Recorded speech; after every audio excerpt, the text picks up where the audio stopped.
Hello, everyone. Are you someone that would procrastinate getting your plants prepared for the winter? Well, I was that person too, but this year I wanted to make sure that I am well prepared to take the plants that I want to overwinter into my garage.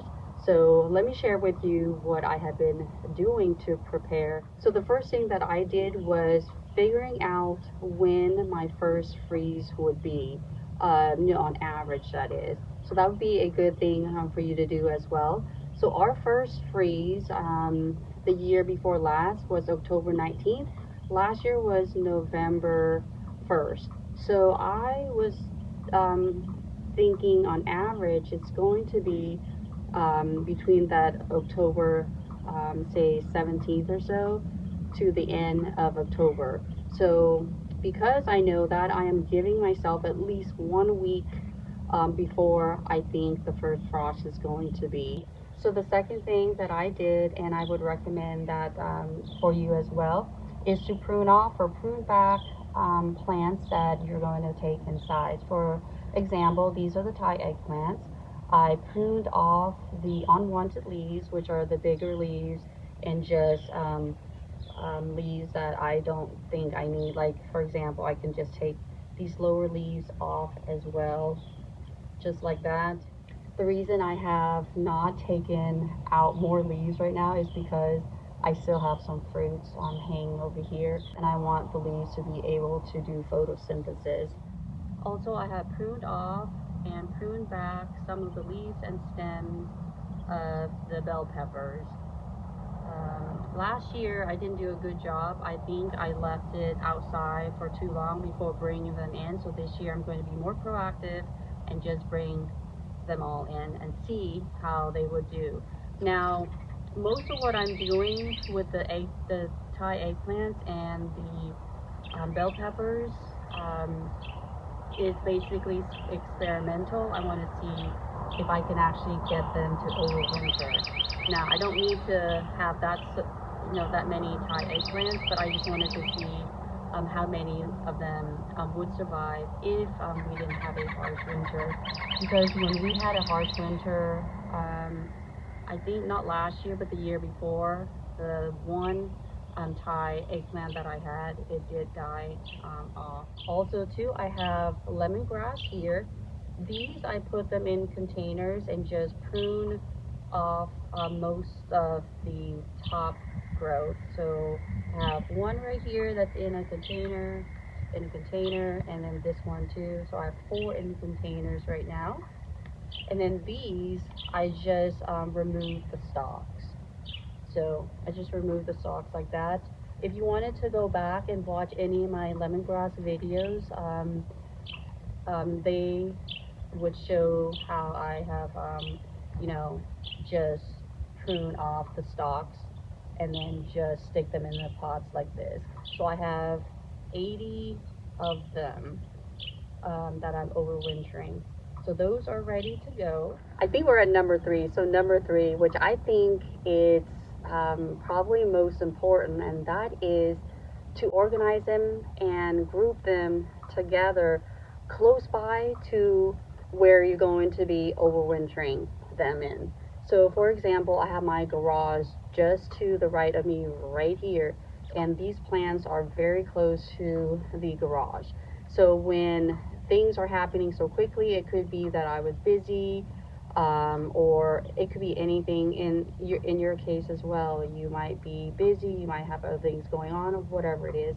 So at least giving yourself at least 1 week before, and then having these plants close by to your source of overwintering, it would help you to move things in very easily and efficiently. And I say that because I remember when I started gardening, I had no idea of when it would get really cold. I wasn't really paying attention to the 7 day or 10 day forecast, or the pretty much the next day. Well, actually, I maybe would know that it would be cold the next day, and I would get home from work like 9 or 10 o'clock at night, and I would be running to cover up my plants, to kind of like hastily bring them inside, and you could see it was just very chaotic. So, and then I had them pretty much like scattered all around. Like I had plants that I wanted to overwinter. They would be like out in the back garden.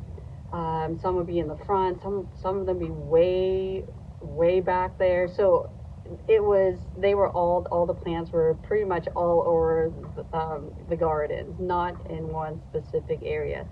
So it's going to help you so much by bringing them in closer together. Even if you might not have time to prune them back or prune anything off or anything like that, it's just good to have them very close to where you're going to be overwintering them, and that will save you a lot of headaches, a lot of maybe anxiety that you may be having at the time. And so it just makes everything more efficient for you to have everything close by. All right, let's look at number 4. Number 4 is to pay attention to your 10-day forecast. And I also like to say the next day forecast as well. So sometimes, it changes and you might forget. So it's always good to look at the next day forecast as well. Now, if I know that there's going to be freezing temperatures the next day, I will definitely be bringing these inside. If I'm not able to get it done, like late afternoon or something like that, I'll make sure that I get these done, these brought in before, before the nighttime.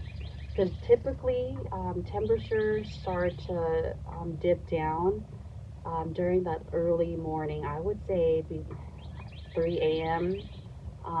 To maybe 5 a.m. So don't quote me on that, but historically and with my experience, that's what I've been noticing is that the early morning time is when temperature changes quickly. So that's what I would do. And then finally, number 5 is just a wait and see what's going to be coming up as far as your weather goes. So let's do a recap of what we need to do to prepare to overwinter our plants better. So the first thing that we should do is determine when our average first freezing temperature date is going to be, and giving ourselves at least 1 week to prepare. The next thing that we should do is determine which plants we're going to be bringing inside and get them all ready to go. You might need to prune them back or whatever you need to do. And then after that is you're going to group them or organize them in a way that they are close to the source that you're going to be bringing them in. It could be your unheated garage like I'm doing. It could be any, a greenhouse or whatever it may be.